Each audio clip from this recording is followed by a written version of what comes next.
Hello everyone, स्वागत है आपको चैनल पॉकेट मनी पे।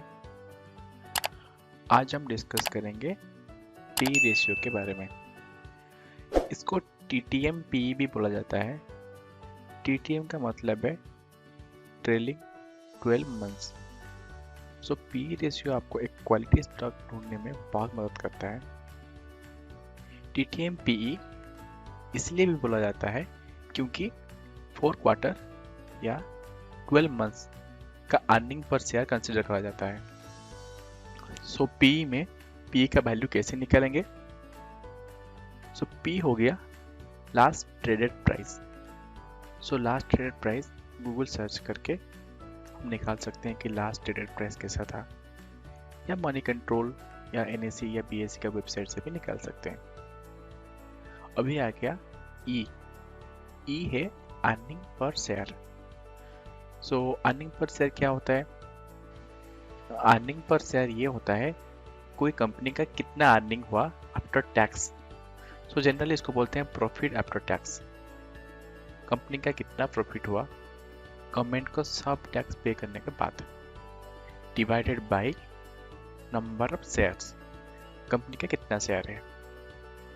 एक एग्जांपल लेके समझते हैं कंपनी ए का।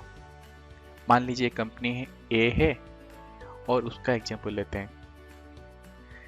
कंपनी ए जिसका लास्ट ट्रेड प्राइस 100 रुपीज़ था, तो इसका मतलब कंपनी का स्टॉक प्राइस क्लोज हुआ था 100 रुपीज़ में। उसका प्रॉफिट आफ्टर टैक्स था 1000 रुपीज़। मतलब सब टैक्स देख के जो भी बचा उसके पास 1000 रुपया बचा। और कंपनी के पास 200 शेयर है। सो उसका अर्निंग पर शेयर कितना हो गया? अर्निंग पर शेयर हो गया प्रॉफिट आफ्टर टैक्स जो कि 1000 रुपये, और उसके पास 200 शेयर है, तो अर्निंग पर शेयर हो गया 5 रुपये। तो अभी इसका पी निकालते हैं। पी कैसे निकालेंगे? इसका लास्ट ट्रेडेड प्राइस था 100 रुपये और अर्निंग पर शेयर था 5 रुपये, तो इसका पी हो गया 20 रुपये। तो अभी जो निकाले हम 20 रुपये पी, उसका मीनिंग क्या है? उसका मीनिंग ये है कि कोई कंपनी ए का शेयर खरीदता है तो वो प्रॉफिट का 20 टाइम्स ज़्यादा पे कर रहा है वो शेयर खरीदने के लिए। प्रॉफिट था तो 5 रुपये पर शेयर, अर्निंग पर शेयर मतलब प्रॉफिट पर शेयर, और शेयर कोई खरीद रहा है तो 100 रुपीज़ में खरीद रहा है। जो भी खरीद रहा है वो 20 टाइम्स ज़्यादा पे कर रहा है वो शेयर को खरीदने के लिए। तो आपका दिमाग में भी चल रहा होगा कि जिसका पी लो है तो वो स्टॉक सस्ती है, और जिसका ज़्यादा है वो तो महंगी है, तो महंगी स्टॉक नहीं खरीदना चाहिए, सस्ती स्टॉक खरीदना चाहिए। नहीं, इतना आसान नहीं है ओनली पी का वैल्यू देख के कोई भी शेयर चूज करना। पी डिफरेंट इंडस्ट्री का डिफरेंट वैल्यू रेंज होता है। जैसे कि एयरटेल का पी मैं टीसीएस के पी के साथ कंपेयर नहीं कर सकता, क्योंकि वो दोनों डिफरेंट सेक्टर है। एक टेलीकॉम सेक्टर है और एक आईटी सेक्टर है।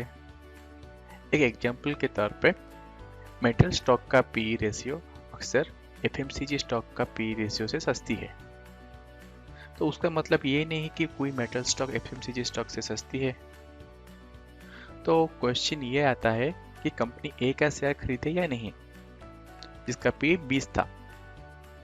क्या ये शेयर प्राइस सस्ती है या महंगी है, कैसे पता चलेगा?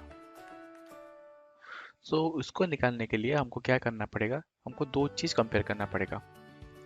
एक ही इंडस्ट्री स्टैंडर्ड कितना है। सो कंपनी ए कौन सी इंडस्ट्री में बिलोंग करता है, पहले तो वो देखना पड़ेगा। और मुझे देखना पड़ेगा उसका पीयर्स का पीई कितना है।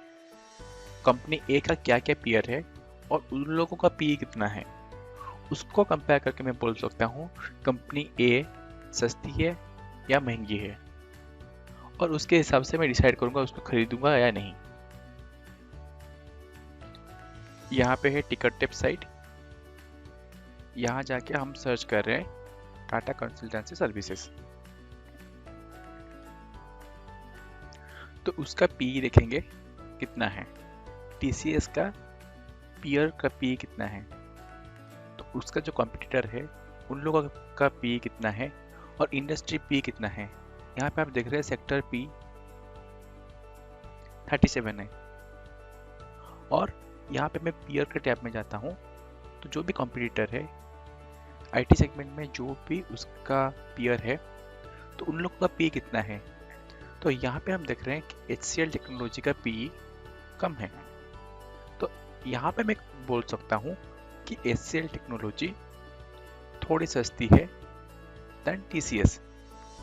अगर इंडस्ट्री पी से भी मैं कंपेयर करता हूँ, इंडस्ट्री पी था 37 पर TCS का पी था 42।